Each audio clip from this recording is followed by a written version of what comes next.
Hello friends, welcome to anime talkies. இந்த வீடியோவில் solo levelling அனிமையோட episode 3 தான் பார்க்க போகிறோம். எபிசோட் 2ஓட எண்டிங்கில் நம்மளோட ஹீரோவை போட்டு அந்த சிலைகள் எல்லாமே கை கால்னு சொல்லி எல்லாத்தையுமே வெட்டி வீசிட்டு இருக்குங்க. இப்போ எபிசோட் 3ல் நம்மளோட ஹீரோ ஒரு ஹாஸ்பிட்டலில் இருக்கான். எந்திரிச்சு பார்த்த உடனே அவனோட கை கால் எல்லாமே நார்மலாக தான் இருக்குது. நடந்தது எல்லாமே ஒருவேளை கனவாக இருக்குமோ அப்படின்னு சொல்லி நம்மளோட ஹீரோ யோசிச்சுட்டு இருக்கான். அப்போ அந்த இடத்துக்கு ஹண்டர் அசோசியேஷன்லேருந்து 2 பேர் வந்திருக்காங்க. இப்போ அவனோட பாடி கண்டிஷன் எப்படி இருக்குன்னு சொல்லி கேட்கும்போது நம்மளோட ஹீரோவும் ஓகே தான் சொல்லிடுறான். கூட வந்தவங்கள ஒரு 3 பேர் மட்டும் நார்மலாகவே வெளியே வந்துட்டாங்க. ஆனால் அந்த கடைசியாக வந்த 2 பேரில் அந்த லீடராக இருக்கிறவருக்கு ஒரு கை போயிடுச்சு. இனிமேல் அவரால் ஹண்டராக இருக்க முடியாதுன்னு சொல்லிடுறாங்க. அந்த கூட வந்த பொண்ணுக்கு மென்டலாக ரொம்ப பாதிக்கப்பட்டிருக்கா. கொஞ்ச நாளைக்கு அவரால் ஹண்டராக கண்டினியூ பண்ண முடியாதுன்னு சொல்லி ஹாஸ்பிட்டலில் இருக்கா.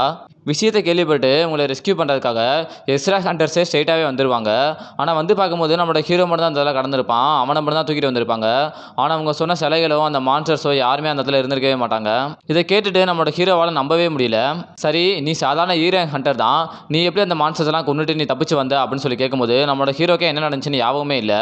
நம்மள மாதிரி ஹண்டர்ஸுக்குலாம் ஒரு தடவை பவர் வந்து அவேக்கன் ஆயிடுச்சுன்னா இன்னொரு தடவை அவேக்கனே ஆகாது. ஆனால் லட்சத்தில் ஒருத்தருக்கு மட்டும் ரொம்ப ரேராக மட்டும் 2வது தடவை அவேக்கன் ஆகும். ஒருவேளை உனக்கு அந்த மாதிரி நடந்திருக்குமோ அப்படின்னு சொல்லி அந்த ஆஃபீஸர் கேட்கும்போது நம்ம ஹீரோவே ஒரு செகண்ட் சந்தோஷப்படுறான். ஒருவேளை அது உண்மையாக தான் இருக்குமோ அப்படின்னு சொல்லி நினைக்கிறான். சரி, இந்த மிஷின் நம்மளோட கையை வையா அதை நம்ம டெஸ்ட் பண்ணி பார்த்தலாம் அப்படின்னு சொல்லும்போது நம்மளோட ஹீரோ ரொம்ப சந்தோஷமாக தான் கையை வச்சு பார்க்குறான். ஆனால் செக் பண்ணி பார்த்ததுக்கப்புறமா நாங்கள் தான் தப்பாக புரிஞ்சுக்கிட்டோம், எந்த ஒரு மாற்றமே இல்லை அப்படின்னு சொல்லி அவங்க 2 பேருமே அங்கே வந்து கிளம்பிடுறாங்க.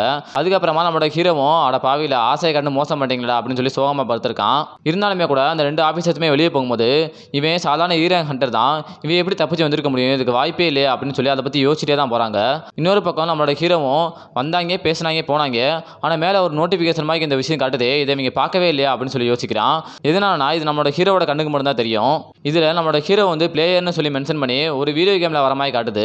நம்மளோட ஹீரோக்கு ஒன்றுமே புரியல. அப்போ நம்மளோட ஹீரோவோட தங்கச்சி அந்த இடத்துக்கு வந்துடுறா. நீ 3 நாளாக படுத்தே தான் கிடந்த, இப்போ தான் கண்ணே முடிச்சு பார்க்குற, எல்லாருமே மிஷினை முடிச்சுட்டு வரும்போது நார்மலாக தான் வராங்க, உனக்கு மட்டும் ஏன்டா இப்படிலாம் நடக்குது அப்படின்னு சொல்லி நம்மளோட ஹீரோவோட தங்கச்சி கேட்குறா. சரி, அது இருக்கட்டும், நீ தான் நிறைய வீடியோ கேம்லாம் விளையாடுவல, இந்த கேமோட இன்ஃபர்மேஷன்லாம் எதில் போய் பார்க்குறது அப்படின்னு சொல்லி கேட்குறான். நீ எதுக்கு அதெல்லாம் பற்றி இப்போ கேட்டுட்டு இருக்க, அது எல்லாத்தையுமே மெசேஜ் பாக்ஸில் போய் பார்க்கலாம் அப்படின்னு சொல்லி அவனும் சொல்லிடுறா. நம்மளோட ஹீரோவும் ஒருவேளை இதுலேயே அந்த மெசேஜ் பாக்ஸ் இருக்குமோ அப்படின்னு சொல்லி யோசிச்சுட்டு இருக்கான். சரி, எப்படியோ நீ நல்லா தானே இருக்க, நான் கிளம்புறேன் அப்படின்னு சொல்லி ஹீரோவோட தங்கச்சி அங்கே கிளம்பிடுறா.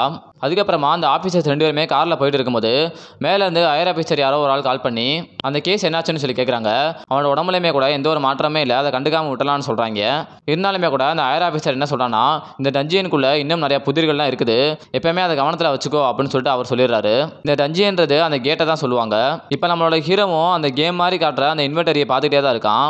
அதில் இந்த மாதிரி நீங்கள் டாஸ்க்கெலாம் முடிக்கணும், அதில் ஒன் டேக்கு ஒரு கம்பல்சரியான டாஸ்க்கை மட்டும் முடிச்சே ஆகணும், அதெல்லாம் முடிக்கலைன்னா உங்களுக்கு பெனால்ட்டி இருக்கும் அப்படின்னு சொல்லி போட்டிருக்கு. சரி, அப்படி என்ன தான் டாஸ்க்கு அப்படின்னு சொல்லி பார்க்கும்போது அதில் இந்த ஸ்குவாட் பண்ணுங்கள், சிட்டப்ஸ் எடுங்க, இந்த மாதிரி ரன்னிங் பண்ணுங்கன்னு சொல்லி என்னென்னமோ போட்டிருக்கோம். என்னோட பாடி கண்டிஷனுக்கு இதெல்லாம் பண்ண முடியுமா போங்கயா அப்படின்னு சொல்லி நம்மளோட ஹீரோவும் படுத்துறான். இன்னொரு பக்கம் அந்த ஹண்டர் அசோசியேஷனில் ஒரு முக்கியமான மெம்பர் ஒருத்தர் இருக்கான். அவன் வந்து அங்கேயே ஒரு நல்ல ஹண்டர் ஒருத்தி இருக்கா. அவகிட்ட வந்து நீ இந்த மாதிரி ஜூனியர்ஸாக ஜாயின் பண்ணுறவங்களுக்குலாம் அவங்களுக்கும் அவனோட பவர்ஸை நல்லா யூஸ் பண்ணுறதுக்கு சொல்லிக் கொடு அப்படின்னு சொல்லி அவன் சொல்லிட்டு இருப்பான். ஆனால் அந்த பொண்ணு கொஞ்சம் இன்ட்ரோவர்ட்டா இருப்பா.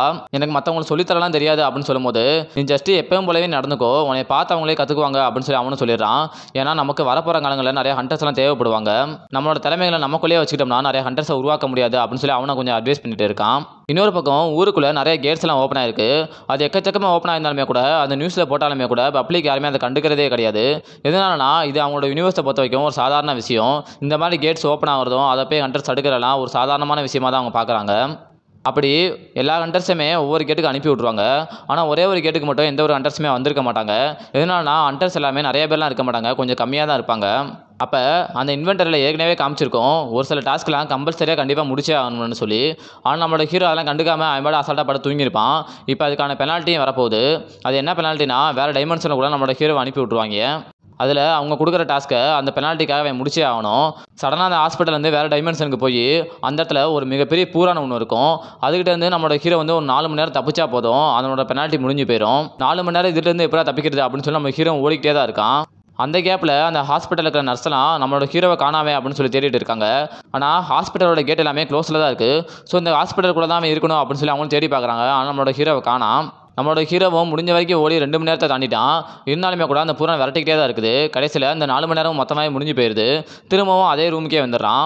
அந்த நர்ஸ் எல்லாமே திரும்பவும் வந்து பார்க்கும்போது நம்மளோட ஹீரோ அந்த இடத்துலாம் படுத்திருக்கான். அட பாவிகளா, இங்கே சொன்ன பெனால்ட்டி இதுதானடா, இது தெரிஞ்சிருந்தா நான் கண்டிப்பாக அதெல்லாம் முடிச்சிருப்பேனடா அப்படின்னு சொல்லி நம்ம ஹீரோ மனசில் நினைக்கிறான். இப்போ நம்மளோட ஹீரோட ஃப்ரெண்டாக இருக்கிற அந்த பொண்ணை வந்து திரும்பவும் ஒரு மிஷினுக்காண்டி கூப்பிட்றாங்க.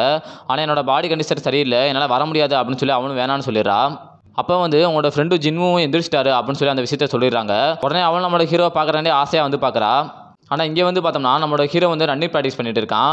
அதை எல்லா நர்ஸுமே சேர்ந்து வேடிக்கை பார்த்துட்டு இருக்காங்க. இவனுக்கு எப்படி அவ்வளோ சீக்கிரமாக குணமாயிருச்சு, ஒருவேளை நார்மல் ஹியூமனோட கம்பேர் பண்ணும்போது ஹண்டர்ஸ்லாம் சீக்கிரமாக குணமாயிரும் போல அப்படின்னு சொல்லி அவங்க யோசிச்சுட்டு இருக்காங்க. ஆனால் அந்த பொண்ணு வந்து நம்மளோட ஹீரோ ஆசையாக பார்க்குறேன்னு வந்திருப்பா. ஆனால் அவன் இந்த மாதிரி நல்லா இருக்கும் போது சரி நம்ம இதுக்கு அவனை பார்த்துக்கிட்டு அப்படின்னு சொல்லி அவள் திரும்ப போயிடுவா. ஆனால் நமக்கு நல்லாவே தெரியும் ஹீரோ இந்த மாதிரி ஓடியே ஆகணும், அப்படி இல்லைனா திரும்பவும் அதே மாதிரி ஒரு பூரானை போட்டு அவனுக்கு திரும்ப ஒரு பெனால்ட்டியை கொடுத்துருவாங்க. நம்மளோட ஹீரோவும் அந்த ரன்னிங்கு செட்டப் எல்லாத்தையும் முடிச்சதுக்கப்புறமா 2 பாயிண்ட்ஸ் மேலே உங்களுக்கு எக்ஸ்ட்ரா கிடைக்குது, நீங்கள் அதில் எதில் ஆட் பண்ணுறீங்க அப்படின்னு சொல்லி கேட்குது. அப்போ எபிலிட்டியில் ஆட் பண்ணலாமா பேசாமல் ஸ்ட்ரென்த்தில் ஆட் பண்ணலாமான்னு யோசிச்சுட்டு கடைசியில் ஸ்ட்ரென்த்லேயே ஆட் பண்ணி விட்டுறான். அதே மாதிரி இந்த ட்ரைனிங்லாம் முடிக்க அவனுக்கும் பாடி நல்லா ரெக்கவர் ஆகிட்டே போயிட்டு இருக்கு.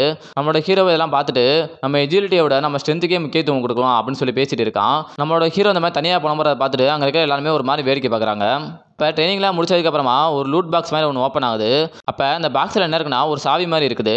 அந்த சாவியை வச்சுட்டு ஒரு சின்ன டஞ்சினை நம்மளோட ஹீரோவாலே ஓப்பன் பண்ண முடியும். அந்த டஞ்சின்றது வேறு டைமென்ஷனுக்குள்ளே போகிறக்கான ஒரு கதவு மாதிரி தான். சரி, இதனால் நம்ம ஹீரோக்கு என்ன கிடைக்க போகுது அப்படின்னு சொல்லி யோசிக்கலாம். அதுக்குள்ளே போயிட்டோம்னா நம்மளோட ஹீரோ மட்டும் அங்கே இருக்கிற மான்ஸ்டர்ஸ்லாம் கொல்ற மாதிரி இருக்கும். அதை கொண்டுட்டோம்னா கண்டிப்பாக வேறு ஏதாவது ஒரு ரிவார்டும் கிடைக்கலாம். அப்போ ஹீரோ வந்து அப்படியே கொஞ்சம் பாஸ்டெல்லாம் பற்றி யோசிச்சு பார்த்துட்டு இருக்கான். கிட்டத்தட்ட ஒரு 4 வருஷத்துக்கு முன்னாடி சடனாக நம்மளோட ஹீரோட அம்மாவுக்கு உடம்பு சரியில்லாமல் போயிடும். எதனாலனா இந்த மாதிரி கேட்ஸ் எல்லாம் அதிகமாக ஓப்பன் ஆகிறனால அதுலேருந்து வர எஃபெக்ட்னால கிட்டத்தட்ட ஒரு 10,000 ஒருத்தருக்கு மட்டும் இந்த மாதிரி ஒரு நோய் வந்துடும். அவங்க கிட்டத்தட்ட ஒரு கோமா ஸ்டேஜுக்கே போயிடுவாங்க. இந்த மாதிரி வந்தவங்களை அதிகமாக காப்பாற்றவே முடியாது. ஒரு சிலரை மட்டும் காப்பாற்றிருக்காங்க. ஆனால் அவங்களோட ட்ரீட்மெண்ட்டுக்கு பயங்கரமாக செலவாகும்னு சொல்லிடுறாங்க. நம்மளோட ஹீரோ அப்போ இருந்து நிறைய உழைச்சி எப்படியாவது பணம் சம்பாதிக்கணும்னு நினைக்கிறான். ஆனால் அவனால் பெருசாக ஒன்றும் பணம் சம்பாதிக்கவே முடியல.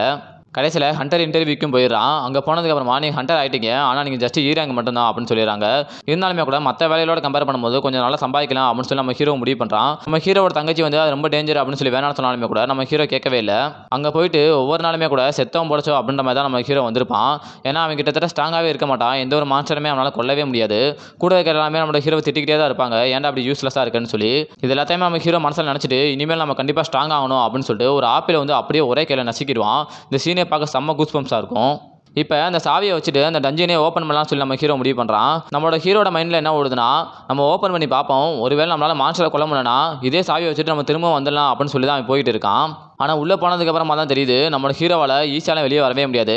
ஆட்டோமேட்டிக்காகவே பார்த்தீங்கன்னா அந்த கேட்டும் க்ளோஸ் ஆயிரும். அட பாவில நினச்சானா வெளியே போயிடலாம், நினச்சானா உள்ளே வந்தேன். இப்போ இந்த மான்ஸ்டர் எல்லாமே தனியாகவே கொண்டாகணும். இந்த மான்ஸ்டரை கொண்டாம இருந்தால் அந்த கேட் ஓப்பன் ஆகுன்ற விஷயம் எனக்கு தெரியவே தெரியாது அப்படின்னு சொல்லி நம்ம ஹீரோ கவலைப்படுறான். சரி, இனிமேல் கவலைப்படுறதுலாம் நேரம் இல்லை, நம்ம கண்டிப்பாக ஸ்ட்ராங் ஆகியே ஆகணும், நம்ம உள்ளே போய் பார்த்தலாம் அப்படின்னு சொல்லி உள்ளே போய் பார்க்கும்போது அங்கே ஒரு குட்டியாக 3 மான்ஸ்டர் மட்டும் வருது. இதெல்லாமே ஜஸ்ட் கோப்ளின் லெவல் மட்டும்தான். அந்த 3 மான்ஸ்டருமே அட் அ டைம்லேயே நம்மளோட ஹீரோ சமாளிக்கிறான். நம்மளோட ஹீரோவுக்கு இப்போ கரண்ட் லெவலில் பார்க்கும்போது அந்த மான்ஸ்டர்லாம் கொள்ள அளவுக்கு ஸ்ட்ரென்த் இருக்குது.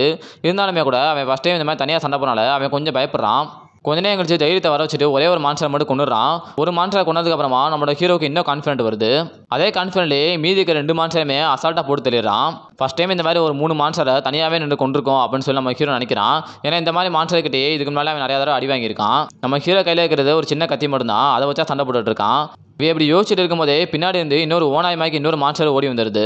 அது ஓடி வந்தவொடனே நம்மளோட ஹீரோவும் கத்தியை வச்சு தடுக்க பார்க்குறான். அது ஒரு கடி கடிச்ச உடனே அந்த கத்தியே பார்த்தீங்கன்னா சில்லுன்னு நொறுங்கி போயிடுது. இப்போ நம்மளோட ஹீரோ பார்த்தோன்னா எந்த ஒரு ஆயுதமே இல்லாமல் இருக்கான். நம்ம கையில் தான் எப்படியாவது சமாளிச்சாகணும் அப்படின்னு சொல்லி யோசிச்சுட்டு இருக்கும்போது அந்த மான்ஸ்டரும் நம்ம ஹீரோ பார்த்து ஓடி வந்துட்டு இருக்கு. இதே இடத்துல இந்த எபிசோடையும் முடிக்கிறாங்க. அடுத்த எபிசோடில் ஒரு செம்ம ஃபைட் இருக்குது. அடுத்த எபிசோடில் என்ன நினச்சுன்றதை அடுத்த வீடியோவில் பார்க்கலாம். இந்த வீடியோ உங்களுக்கு பிடிச்சிருந்தா லைக் பண்ணுங்கள், ஷேர் பண்ணுங்கள், கமெண்ட் பண்ணுங்கள். மறக்காமல் சப்ஸ்கிரைப் பண்ணிட்டு போயிருங்க. பாய்.